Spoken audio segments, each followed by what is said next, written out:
Hello friends, foodie मराठीच्या एका नव्या एपिसोडमध्ये तुमचे स्वागत आहे. आज आहे अंगारकी चतुर्थी. जी मंगळवारी येते त्याला आपण अंगारकी संकष्टी चतुर्थी म्हणतो. आणि मी आज बाप्पासाठी नैवेद्य बनवणार आहे, तळणीचे मोदक. त्यासाठी आपण 1 वाटी गव्हाचं पीठ आणि अर्धा वाटी रवा, मीठ टाकून हे पीठ थोडंसं लुसलुशीत करून घ्यावं. त्याच्यावर कडक तुपाचे मोहन टाकावे. सगळ्या पिठाला मोहन चांगले लावून घ्यावे. आणि असा एक मूठ आवळल्यानंतर जर पीठ अशा प्रकारे बाहेर आलं तर समजावं आपलं पीठ अतिशय परफेक्ट बनले आहे. तुम्ही इथे पाणी घालून पण भिजवू शकता, जी आपण कणिक मोदकासाठी वापरणार आहोत, किंवा दूध घालून पण भिजवू शकता. मी अर्धं दूध आणि अर्धं पाणी अशी ही गव्हाची कणिक भिजवली. वेलची पावडर, ॲक्च्युली माझी आजी आणि माझी आई अशी वेलची पावडर घरीच बनवायचे. 2-3 वेलच्या घ्यायच्या, त्या सोलायच्या छान. त्याच्यात खूप सारी खडी साखर किंवा साधी साखर टाकायची आणि त्या चांगल्या वाटून घ्यायच्या. हे तुम्ही मिक्सरमध्ये पण करू शकता. मी जनरली असं पोळपाट लाटण्यावरती करते. ही आपली ताजी वेलची पावडर तयार होते आणि चवीला पण छान लागते. त्याचे थोडेसे दाणे राहतात, ते दाताखाली आले की अजूनच छान वाटतं. त्याची टेस्ट चांगली लागते. सो अशा प्रकारे आपण वेलची पावडर केल्यानंतर 1 वाटी नारळ लागणार आहे. तुम्ही ओला नारळही वापरू शकता. मी इथे सुक्या नारळाचे आणि 1 वाटी नारळ घेतला आहे मी. नारळ चांगला किसून घ्यायचा आहे आपल्याला. तुम्ही मोठी किसणी पण वापरू शकता किंवा अशी आलं किसायची छोटी किसणी पण वापरू शकता. मोठ्या किसणीने किसल्यावर थोडा मिक्सरमध्ये बारीक करून घ्यावा लागतो. सो हे थोडं टाईम कन्झ्युमिंग आहे, पण मी असा नारळ किसून घेतला आहे. त्याच्यात आपण अर्धी वाटी साखर टाकणार आहोत.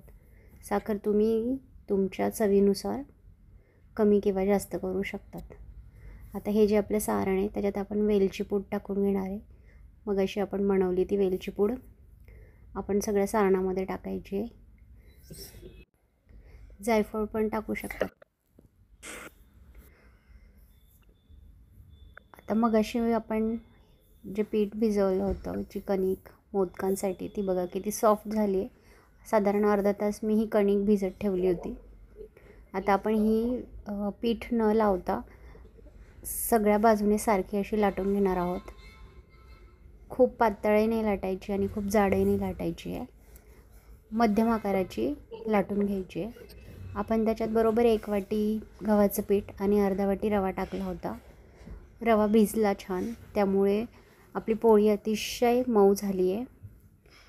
आणि सगळ्या बाजूने एकसारखी लाटल्यानंतर तुम्हाला मी पोळी दाखवते कशी. जास्त जाडही नाही आणि जास्त बारीकही नाही, अशी पोळी लाटून घ्यायची आहे. एकसारखी पोळी लाटल्यामुळे आपण पाऱ्या करणार आहोत, जेणेकरून आपले मोदकही एकाच आकाराचे होतील, साचा न वापरता. हे बघा. आता आपण 1 वाटी घेऊयात. छोटी मोठी तुम्ही आवडीनुसार घेऊ शकतात. मी छोट्याच वाट्या घेते. अशा आपण पिठाच्या पाऱ्या करून घेऊया, म्हणजे आपले मोदक एकसारखे होतात. अशा प्रकारे तुम्ही पाऱ्या करून घ्या छान. अशा पाऱ्या केल्या की मोदक भरायला पण सोपे होतं आणि कुठलाही साचा न वापरता आपण हाताने व्यवस्थित मोदक बनवू शकतो. आता एक मोदक बनवूयात. पाकळ्या खूप जवळ करायच्या, त्यामुळे मोदकाला कळ्या खूप छान पडतात. अशा प्रकारे खूप जवळ पाकळ्या करायच्या आहेत, जेणेकरून मोदकाला कळ्या फार छान पडतात आणि सारण बाहेर येत नाही. गेली 15 वर्ष मी मोदक करते. अशा प्रकारेच करते, कधी सारण बाहेर आलंच नाही. सगळ्या प्रकारे अशा पाकळ्या बनवून झाल्यानंतर तुम्ही बघू शकता पीठ अजूनही अतिशय सॉफ्ट आहे. तर अशा प्रकारे आपण जे सुकं खोबरं आणि साखरेचं जे मिश्रण तयार केलं होतं ते आपण असं भरणार आहोत. थोडंसं दाबून घ्यायचं आहे आणि मोदक वळायला सुरुवात करायची. असे छान छोटे छोटे मोदक प्रसादाला ठेवायलाही छान वाटतात. तुम्ही इथे चमच्याने पण सारण घेऊ शकतात, जेणेकरून बाहेरच्या आवरणाला खोबरं किंवा साखर लागणार नाही. अशा प्रकारे मी इतरही सगळे मोदक बनवून घेतलेले आहेत.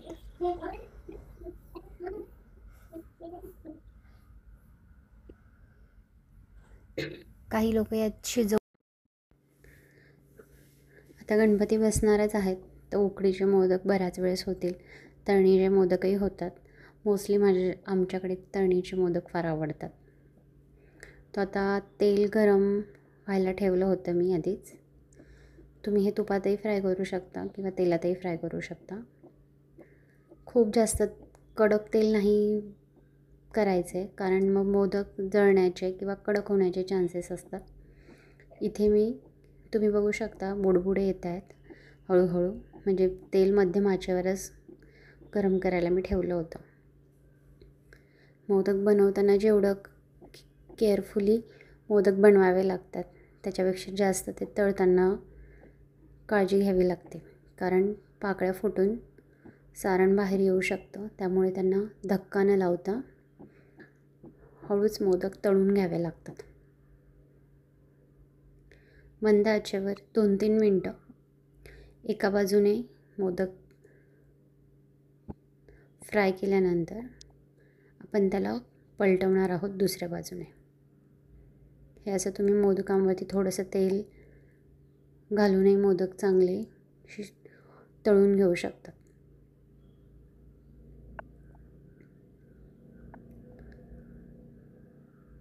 मोदकाचे आपल्याकडे असंख्य प्रकार आहेत. माझ्या चॅनलवरती मी उकडीच्या मोदकांची रेसिपी पण ॲड केली आहे, ती पण तुम्ही जाऊन बघा. चॅनलला नवीन असाल तर सबस्क्राईब करा आणि अशाच महाराष्ट्रीयन पद्धतीचं साधं सोपं रेसिपी बघण्यासाठी चॅनलला नक्कीच सबस्क्राईब करा. आता आपण हे दुसऱ्या बाजूने हे मोदक उलटवून घेणार आहोत, जेणेकरून त्यातलं सगळं सारण शिजलं जाईल. थोडी जागा होती म्हणून मी त्यात अजून 2-3 मोदक ॲड केले. हे बघा, अतिशय छान ब्राऊन कलर आला आहे मोदकांना. सो आपले एक बॅच मोदकांची तळून झाली आहे. चांगले खरपूस मोदक आपण भाजून घेतले आहेत आणि हे मोदक चांगले 5 ते 6 दिवस तुम्ही एअरटाईट कंटेनरमध्ये म्हणजेच हवाबंद डब्यात ठेवले तरी टिकतात. मी तुम्हाला मोदक फिरवून दाखवते की त्याच्या पाकळ्या तळल्यानंतर पण ही व्यवस्थित आहेत. अतिशय सुरेख असे मोदक झाले आहेत. नक्कीच ट्राय करून बघा. रेसिपी आवडली असल्यास लाईक, शेअर अँड सबस्क्राईबही करा. हे असे मी एका डब्यात भरून घेतले, जेणेकरून मला मंदिरात प्रसाद देण्यासाठी कामी येतील. थँक्यू.